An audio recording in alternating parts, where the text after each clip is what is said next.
सभी साथियों का बहुत बहुत स्वागत। साथियों, आज गाजियाबाद कलेक्ट्रेट परिसर में और कलेक्ट्रेट परिसर में जो ये किसान यूनियन के जो नेता हैं हरिंदर जी, उनके साथ जो आज जो कलेक्ट्रेट परिसर के अंदर किसान एकत्रित हुए हैं और किसान एकत्रित होने का क्या कारण है, इनसे जानते हैं। नमस्कार सर। नमस्ते भैया और आपके दर्शकों को ताऊ का राम राम जी।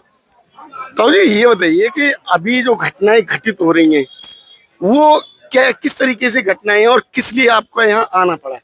देखिए, हमारी किसानों की बहुत समस्या है जी सबसे पहला तो भारत के हर किसान की समस्या है एमएसपी पे गारंटी के कानून की। वो पूरे भारत के किसानों की है। जी एक जमीन अधिग्रहण का मुद्दा बहुत बड़ा है। जी कहीं जमीन ले लेते हैं, उसका मुआवजा जो हमारे कानून के हिसाब से नहीं दे पाते। जी कहीं कुछ देंगे तो किसान परेशान हो जाएगा। वो लड़ाई भी है। कहीं किसानों की जमीन ले लेंगे, मुआवजा नहीं देंगे जी और वो मुआवजा मांगने जाएगा तो लाठी मारेंगे।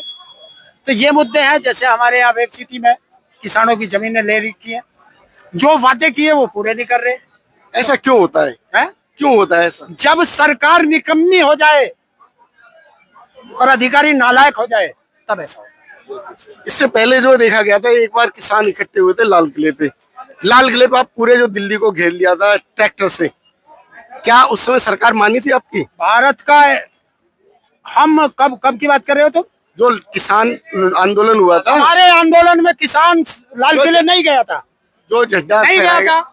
जो झंडा जो वो फहराया गया था, बीजेपी के पिट्ठू थे, उन्होंने अपने आदमी भेज के वहां पे एक अलग पाइप खड़ा था, उस पर गया था ऊपर। निशान साहब का झंडा चढ़वाया था। जी जी जी। तो वो बीजेपी ने कराया था और बाद में उसकी हत्या करा दी ताकि राज न खुले।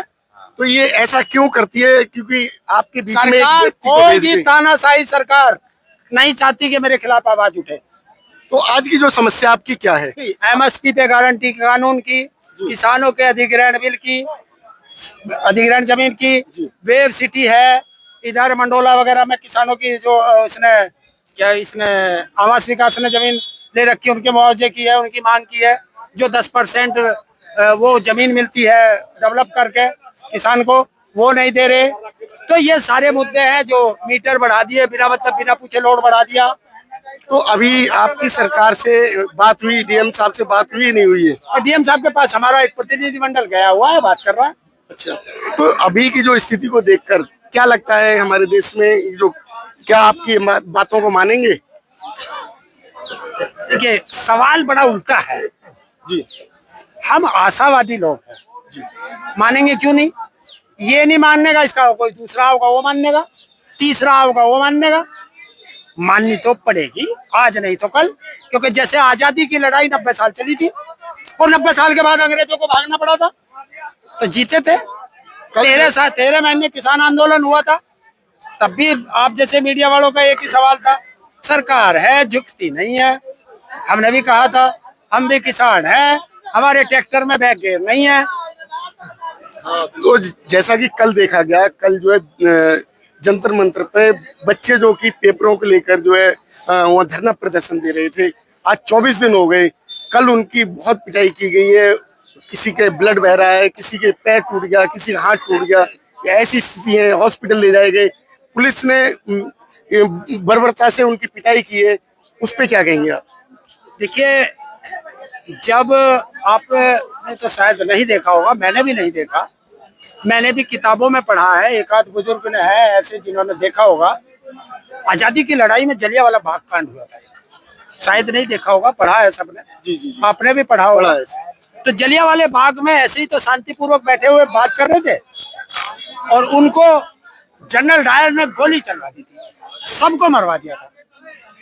कल दिल्ली के अंदर वो जलियांवाला बाग का कांड का दूसरा पार्ट था कि शांतिपूर्वक बच्चे बैठे हैं, अपनी मांग कर रहे हैं और इन्होंने जंतर मंतर पर घेर करके और लाठियों से उनको पीटा है। तो ये भी तो जनरल डायर थे। लड़कियों के कपड़े फाड़ दिए। जिसके औलाद ना हो उससे तुम अपनी औलाद की सुरक्षा की मांग कर सकते हो? जो रैपिस्ट हैं, बलात्कारी हैं, वो सब बीजेपी में। तो आज का जो प्रशासन है वो भी उन्हीं का साथ दे रहा है। देखिए, प्रशासन को सोचना चाहिए, सत्ता बदल जाती है, आप यहीं रहते हो, फिर ये मत कहना कि दूसरी सरकार आई उसने हमारे खिलाफ कार्रवाई कर दी। हिसाब सबका होगा, आज नहीं तो कल होगा। नेताजी, जैसे कि जो है जो पुलिस में, आर्मी में जो भी व्यक्ति जाता है, आपके ही परिवार का एक बच्चा होता है। वो बच्चा जब आपके परिवार में रहता है तो आपका है, जब वो मिलिट्री या आर्मी में पहुंच गया तब आपका क्यों नहीं है? वो सरकार का हो जाता है। ऐसा क्यों? देशभक्ति उसके अंदर घुस जाती है, संविधान का कानून मानने लगता है वो। अगर उस जगह आप कल बैठे होते और आपका बच्चा आपके सामने खड़ा होता है, आपको पीटता? हाँ पीटता? हाँ पीटता। किस वजह से? उसने कसम खाई थी संविधान की, संविधान की कसम खाई थी कि मैं और जो नेता बैठे हैं, जो आदेश दे रहे हैं, वो संविधान की कसम को तोड़ रहे हैं। उन्होंने संविधान की कसम खाई थी कि मैं सबको बराबर देखूंगा, वो बराबर नहीं देख पा रहा। उन्होंने संविधान की कसम खाई थी कि जो हमारे बड़े हमें आदेश देंगे, हमारा बड़ा अधिकारी, हमें उसका पालन करना पड़ेगा। लेकिन अधिकारी जो है अगर गलत कर रहा होता, 90% कल पुलिस वाले उन बच्चों के साथ थे, वो 10% पुलिस वाले खराब थे, जिनकी मानसिकता आरएसएस और बीजेपी की थी। उन लोगों ने इन बच्चों के सर फोड़े। उसी स्थल पर जो AK-47 लिए भी खड़े रहे, सामने दिखा रहे थे। वो तो उनकी ड्यूटी का एक हिस्सा है। लेकिन कल जब बीजेपी ने आरएसएस और बीजेपी के गुंडे के हाथ में लाठी देकर के बच्चों को पिटवाया, वो गलत है। आप चाहो तो मैं वीडियो चालू कर दूं। बिल्कुल, हमने भी देखा है कि जो है प्राइवेट कपड़ों में उनकी दाढ़ी है, कहीं जो है ऐसे लंबे कपड़े लंबे बाल हैं जी, वो फोर्स में हो नहीं सकता, वो लोग मार रहे हैं और पुलिस खड़ी है। अच्छा, एक और घटना में देखने को मिली, जो आंसू गैस के गोले एक लड़के के डायरेक्ट सीने पे लगा और वो गिर गया। और देखिए, ये जो है ये होता है तानाशाह का। कहीं भी ये नहीं लिखा, किसी पुलिस के बायलॉज में नहीं लिखा कि अगर किसी को रोकना है तो सर में लाठी मारो। पैरों में मारने का तो आदेश है। महिलाओं की कमर में मारा, महिलाओं की छातियों पे मारा, पुरुषों के बच्चों के सर फोड़े। करीब करीब 2000 बच्चे घायल हैं। अच्छा, लेकिन ये वही बच्चे हैं जिन्होंने कहा था हर हर मोदी, घर घर मोदी। तो उनको आज पता चला। दुख है बच्चों के साथ इस तरह का अन्याय करना, देश की आने वाली जनरेशन के साथ ये अन्याय करना, ये तानाशाह से भी बुरा है, ये हिटलर से भी बुरा है, ये अंग्रेजों से भी बुरा है। जो कल उनकी पिटाई की गई है, अब जो पीटने वाले थे उनके भी बच्चे नीट के पेपर दे रहे थे।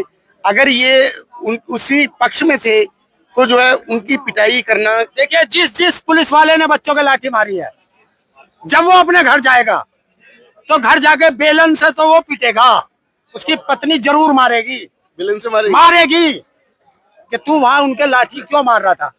लाठी अगर मारनी थी तो जमीन में मार के खदेड़ देता, क्योंकि वो जो लड़ रहे थे बच्चे, वो उन पुलिस वालों के बच्चे भी नीट के पेपर दे के आए होंगे, उनके बच्चे भी CBSE में होंगे, जिनकी उसमें काफी बदली गई है।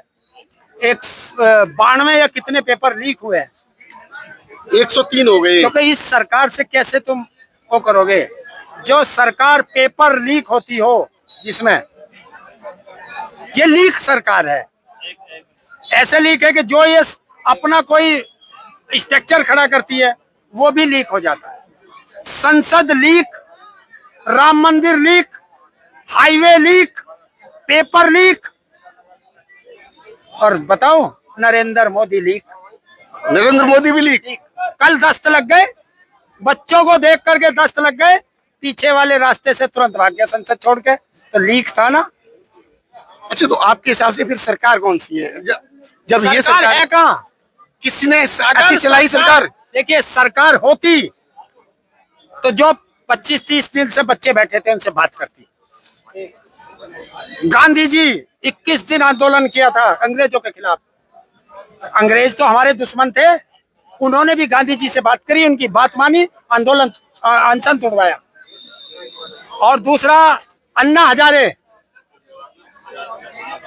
बैठे रामलीला ग्राउंड में, 5वें दिन भारत सरकार उनसे बात करने गई, 11 दिन में उनसे समझौता हुआ, अनशन तोड़वाया। लेकिन इसी सोनम वांगचुक के फादर इंदिरा गांधी के राज में लद्दाख में आंदोलन पर बैठे थे। इंदिरा गांधी जी प्रधानमंत्री थी भारत की, स्वयं गई उनको जूस पिलाकर, नारियल पानी पिला करके उनका आंदोलन खत्म करवाया। ये होती है भारत के प्रधानमंत्री की अपने पद के प्रति गरिमा, क्योंकि उनको पता होना चाहिए आप मालिक नहीं हो, आप नौकर हो, ये जनता मालिक है। तो आपके हिसाब से सरकार अच्छी नहीं है, जनता के हिसाब से भी सरकार अच्छी कोई नहीं है? बुरी नहीं है, सरकार में बैठे लोग बुरे हैं, तो लोग, उनकी नीति बुरी है। फिर कौन से लोग अच्छे हैं, किसकी सरकार चाहते हैं? यही तो मैं इसी चीज से तो नफरत मानता हूँ जब पत्रकार वो पूछते हैं। मैं किसी को प्रमोशन करने आया हूँ? मैंने तुम्हें बताया कि सरकार के गुण कैसे होते हैं। मैंने आपको बताया अंग्रेजों के भी, मैंने आपको बताया पुरानी सरकारों के भी, और मैंने आपको बताया वर्तमान सरकार के भी। अब ये आपकी इच्छा है, आपकी समझ है, और आपके सुनने वाले दर्शकों की समझ है कि कौन सी अच्छी है, कौन सी अच्छी है? आपको बताऊं, यही नरेंद्र मोदी अभी विदेश गया था जी, पता नहीं वो कौन सा देश था, मैं भूल जाता हूँ। उसने जाके कहा मैं 30 साल पहले यहाँ आया था, 30-35 साल पहले, नाइजीरिया। और मुझे उन्होंने जो है मफलर और टोपी और क्या क्या दिया था, और ये मफलर मैं आज फिर लाया हूँ। और जब मैं ना तो किसी पद पे था ना कुछ था, तो पिछली सरकार कितनी बढ़िया थी, क्योंकि नरेंद्र मोदी कहता है 17 साल की घर उम्र में शादी करके घर से भाग गया था, 35-40 साल भीख मांगी है। तो पिछली सरकार कितनी अच्छी थी, जिसमें भीख मांगने वाले भी विदेश में घूमते थे। और इस सरकार में जो अरबपति है उनको भी सरकार नु कह रही विदेश मत जाइयो। वो तो कभी तो कह देते हैं जी हमने हमारे बच्चों के स्कूल बंद कर रही है और अपने बच्चों को विदेश पढ़ा रहे हैं। यही नेता है, यही इनकी मानसिकता है?